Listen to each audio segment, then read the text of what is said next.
Hey everyone, I'm Armor Gaming, welcome back to my channel and welcome to Monster Analysis. Up for analysis today is Furrius Robin.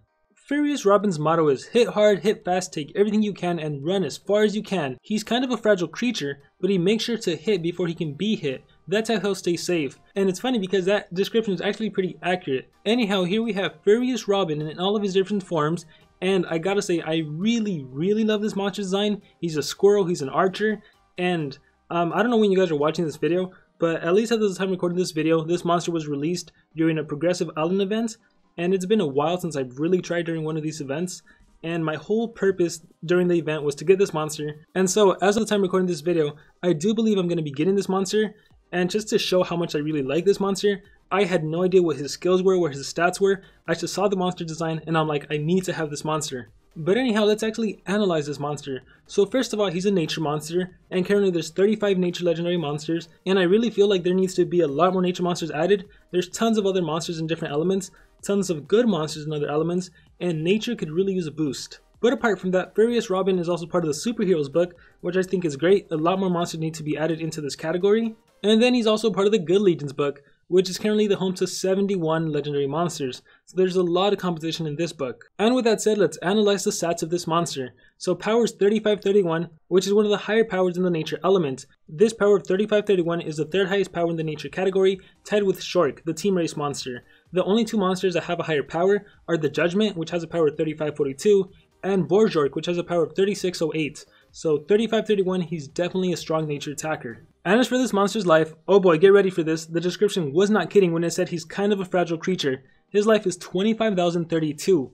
25,032 for a nature monster. This puts him in 34th place. That's right, he's second from last. The only nature legendary monster that has a lower life than Furrius Robin is Sylvanus, who has a life of 24,429. So yeah, once again, the description was not kidding when it says this monster can hit hard, but then he needs to run far away because he is not durable whatsoever. He has an extremely low life. And then as for his speed, 3421, in my opinion this is pretty good for an attacker. Usually attackers aren't that fast, but once again, he's pretty true to his description. This actually puts him tied for 14th place in the nature category, in 14th place with a lot of monsters like Alcestis Pet, El Dino Volador, Borjork, and Alpha Clivius. Now, even though it's in 14th place, the stat itself, 3421, this is actually the 6th highest in the nature category. It just so happens that there are so many nature monsters that have the 3476 speed, the 3454 speed, but once again, 3421, in my opinion, it's a pretty good speed. But then we get to the trait, and I have no idea why this always happens with nature monsters.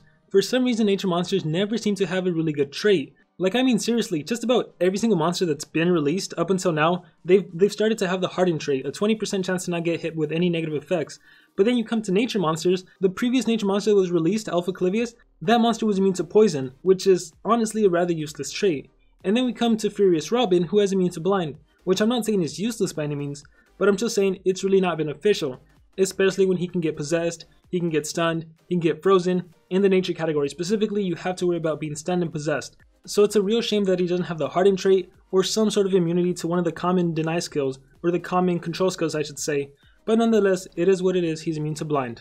As for relics, this monster can hold the Trap Relic or the Mask Relic, and as an attacker, I think the Trap Relic is one of the better relics you can have, especially if you have the Silver Pestilence Trap, which reduces the enemy's maximum life by X amount of points depending on level. At max level, it's 5,810 points for 2 turns, which is great because if you're an attacker, your main purpose is to eliminate enemy monsters, and specifically you want to eliminate them in one hit. So reducing their HP by 5,000 points, that is really significant, and it increases the likelihood that you're actually going to eliminate a monster, even if you don't necessarily have the best runes.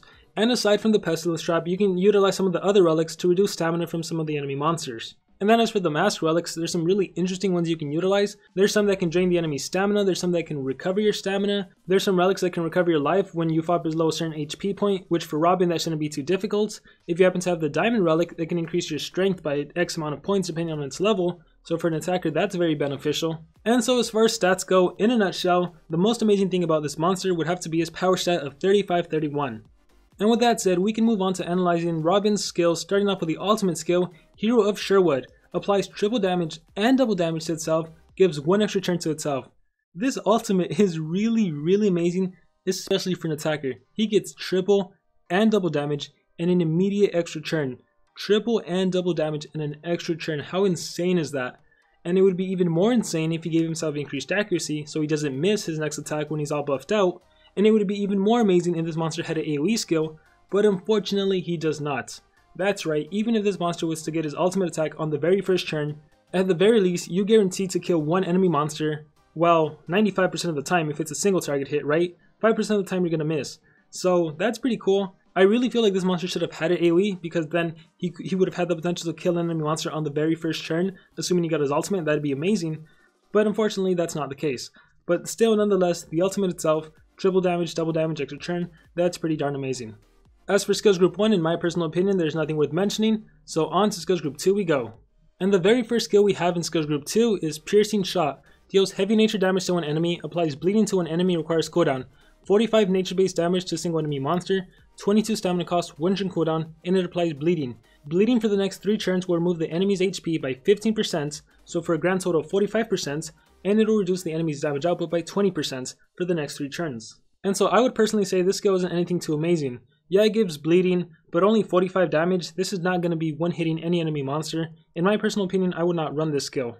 The next skill we have is a very interesting skill. Tree Climbing applies 2 turns of evasion to itself, requires cooldown. This skill only costs 15 stamina, it has a 4 turn cooldown, but even with that 4 turn cooldown, you get a 2 turn evasion, so for the next 2 turns you're going to be protected. You can't get hit with any negative effect, you can't get hit with any torture status effect, any deny skill, any control skill, no getting frozen for you, stun, possessing, anything. So that's really amazing, and what I really like about Robin having this skill is that this kind of eliminates his squishiness, his 25k life.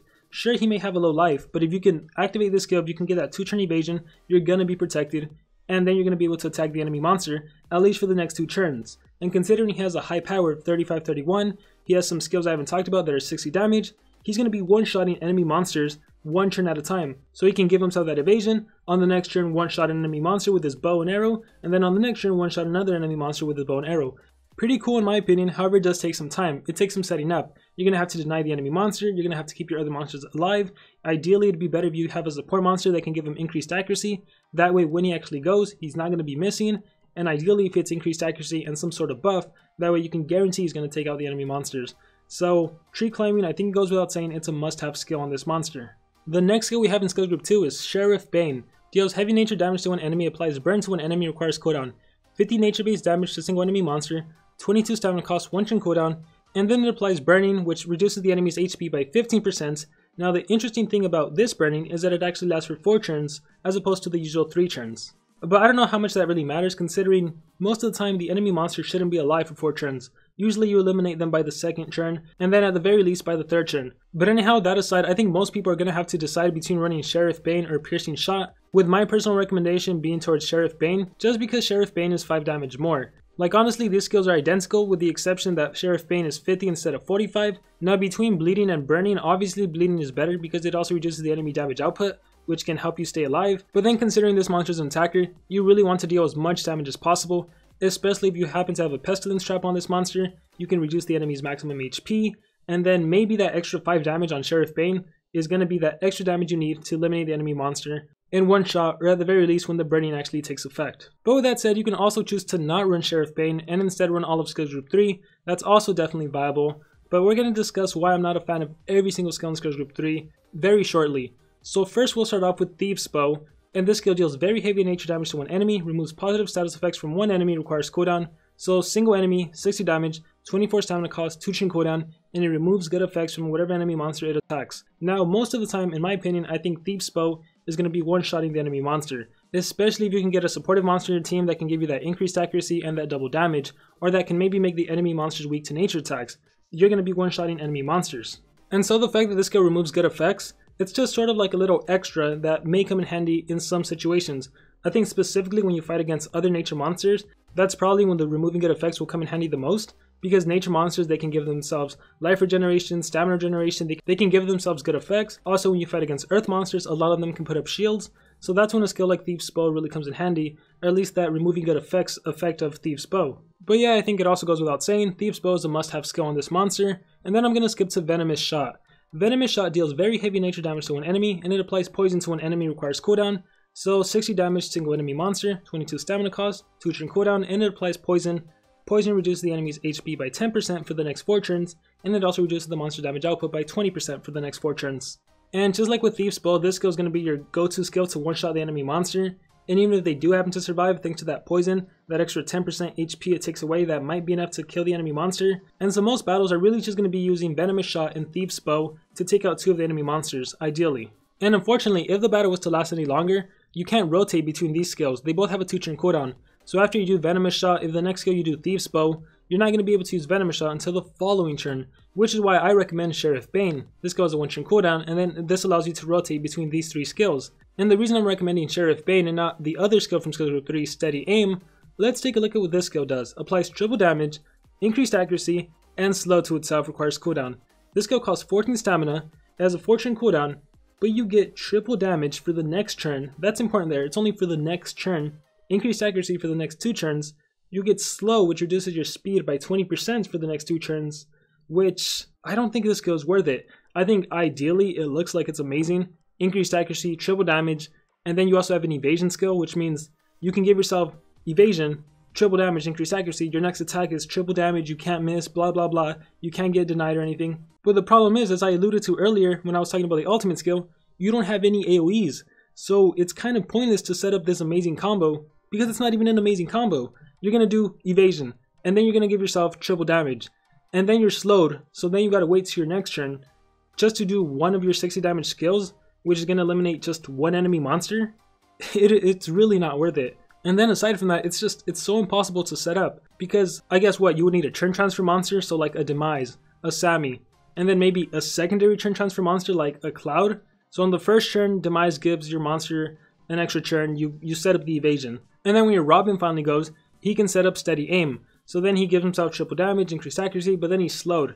But then when Cloud goes, I guess you can give yourself another extra turn, and you have the triple damage, the double damage, the precision, but then you only get a single attack. So you shoot off your arrow, you kill an enemy monster, and then what? There's still 2 enemy monsters, and your triple damage is gone, and you still have slowed for 1 more turn. I really don't think this is worth it. I think if this monster had an AoE, then it would be viable. You could try to set up a combo like I just mentioned, but realistically, I don't think Steady Aim is worth it. Even if you were to run another monster that can remove negative effects, I just don't think it's worth the hassle in my personal opinion. I think maybe if this skill would have given you triple damage for 2 or 3 turns, and then maybe if this skill also gave you evasion for 1 turn, then you could argue it's worth it. But right now, for what it does, it's not worth it in my opinion. So I think you should run Venomous Shot, Thief's Bow, Sheriff Bane, and Tree Climbing. And as for runes, you would just want to go the typical attacker rune setup, which varies from individual to individual. Depending on the runes you have, what level they are, the kind of opponents you face, the kind of teammates you have, you could either do 2 strength runes and a speed rune, 2 strength runes and a team speed rune, 1 strength rune and 2 team speed, or 1 strength, 1 speed, and 1 team speed. And so anyhow, that is going to conclude my analysis on Furrius Robin. Some closing thoughts are that this monster has an amazing power, a very terrible life, a good enough speed. His trait isn't that great. The relics, they do work for him because he's an attacker. As for his skills, I'm disappointed by the fact that he doesn't have an AoE skill. I'm also disappointed that he doesn't have a special base skill. So in a nature war, if he's your attacker, he's going to have some difficulty taking out the enemy nature monster, unless you can make them weak to nature attacks. But all that negative stuff aside, he's also pretty interesting because he has a 2-turn evasion skill, and he has a really awesome ultimate that gives him double damage and triple damage. So now I want to hear from all of you guys. What do you guys think about this monster? Because all that said, all that aside, I gotta say, just monster design alone, I love this monster. But as far as how good is this monster as an attacker in Nature Wars and the superhero in the Good Legions book, I want to hear from all of you guys. What do you guys think about Furrius Robin? Is he good? Is he not so good? How does he compare to all of the other monsters in the different categories he's in? Please let me know in the comments below. Really curious to hear what you guys have to say about this monster. I really hope you guys all enjoyed this video, and I will see you all next time.